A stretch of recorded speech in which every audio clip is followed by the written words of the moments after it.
अब यहाँ थोड़ी देर बैठ के बस नीचे उतरने की तैयारी है। यहाँ बस इंसान आता ही है फील करने कि हाँ हम इतनी ऊंची चढ़ाई कर सकते हैं, खुद को मोटिवेट करने आता है। कुछ पुरानी चीज़ों को सोचता भी है यहाँ बैठ के। वैसे भी आप भीड़ भाड़ में क्या ही सोचोगे अपने बारे में। तो बस मैंने भी वही करा यहाँ पे काफ़ी टाइम, बस ऐसे ही पहाड़ों को देख के और कुछ आगे पीछे की बात याद कर रहा था। और कसम से अच्छा लगता है। तकलीफ़ तो इतनी हुई थी ना रात को, मैं आपको बता नहीं सकता। हमारे छाते उड़ गए और जैसे हम ऊपर पहुँचे बिल्कुल अंधेरा। यहाँ पे कोई लाइटिंग कुछ नहीं है। यहाँ पे देखो अब रहने का भी कुछ नहीं है, यहाँ टेंट है।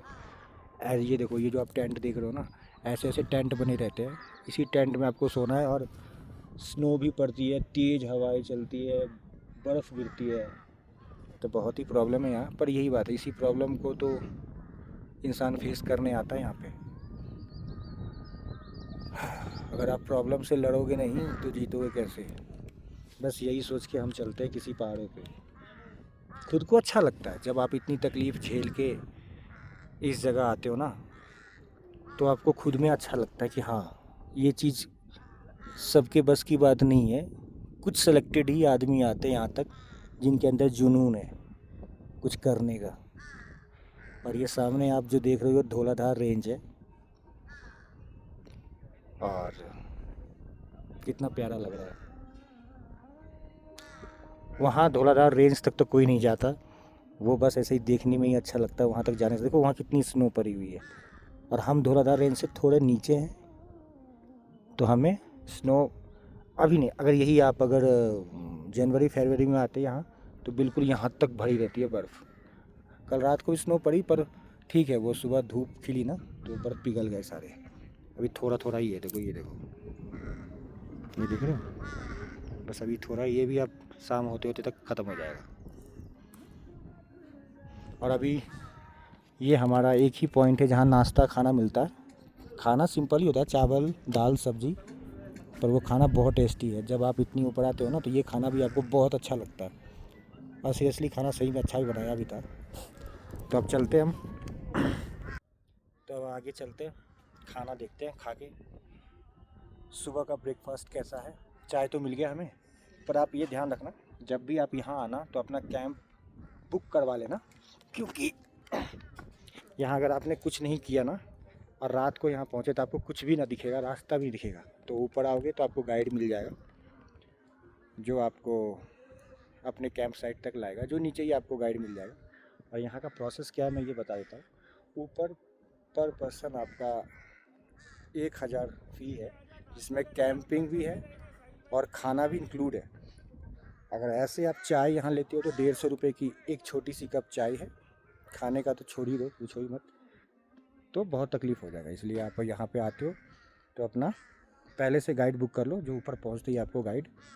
वैसे बहुतों को रास्ते भी नहीं पता है ना, तो वो नीचे से ही गाइड बुक करके आते हैं। पर हमें पता था, हम तो होनहार है ना, तो हमें पता था कि हमें कहाँ से गाइड लेना है। तो हम ऊपर आ गए, ऊपर आए, यहाँ बिल्कुल अंधेरा था, यहाँ रास्ता ही नहीं दिख रहा था कि किधर जाना है। इतना बड़ा पहाड़ है ना, रास्ता ही दिखता किधर से आना है किधर जाना है। तो हम ऊपर आके गाइड को फ़ोन किए। फ़ोन भी यहाँ नेटवर्क भी नहीं रहता। यहाँ कुछ पॉइंट पे नेटवर्क होता है, वो भी एक डंडी होती है, तो वही नेटवर्क आपको ढूंढना पड़ेगा। बस वहाँ से आप कॉल करो और वो आपको आके रिसीव कर लेंगे और अपने कैंप साइट पे ले जाएंगे। ठीक है। और बाकी सब उतर रहे हैं अभी, अब सब नीचे की ओर जा रहे हैं। बस यहाँ इंसान एक रात बिता के सुबह अपने अपनी ओर निकल जाते हैं। चढ़ना बहुत मुश्किल है यहाँ तक, ये तो मैं समझ गया बहुत। क्योंकि यहाँ की जो चढ़ाई है ना, इसमें रास्ते नहीं है, बिल्कुल रास्ते नहीं। ये जो पत्थर है ना, यहाँ जो है ना पत्थर, ये पत्थर पे आपको चढ़ चढ़ के जाना होगा। इसमें कोई सेफ्टी नहीं है, कुछ नहीं है। अगर आप गए तो गए। तो ये यहाँ की ट्रैक की जो ना, ट्रैक को ख़ास भी बनाता है और थोड़ा डरावना भी बनाता है। यहाँ कोई सुविधा नहीं है, जो आप कर रहे हो ना अपने हिसाब से ही कर रहे हो। यहाँ अगर आपको कुछ हुआ तो कोई बचाने भी नहीं आएगा, तो इसलिए थोड़ा संभल के आओ। अच्छा है, यूट्यूब पे मैंने काफ़ी वीडियोस देखे थे इसके, तो उसमें ये बताया गया उसमें ये बताया जा रहा था कि बहुत इजी है, मॉडरेट है बिगिनर के लिए। ऐसा कुछ नहीं है भैया, ये सब ढकोसला है, बहुत मुश्किल है। पिछले साल मैं हेमकुंड गया था जो इससे भी ऊंचा है, पर वहाँ पे ना पैच बने हुए हैं, रास्ते बने हुए हैं, तो वहाँ इंसान को उतना तकलीफ़ नहीं है, रुक रुक के जाता है। यहाँ कुछ नहीं बना, यहाँ रास्ते भी नहीं है, जंगलों के बीच से जाना है आपको। और पत्थर पे ऐसे, जैसे ये सब पत्थर देख रहे हो ना, ये देखो ऊपर अभी आ चुका हो ना, तो ये तो बिल्कुल अब प्लेन हो चुका है ऊपर पे, पर नीचे जब आप उतरोगे या चढ़ोगे ना, तो ऐसे ही पत्थर पे पैर रख रख के आना है आप, देख रहे हो ना, सेम।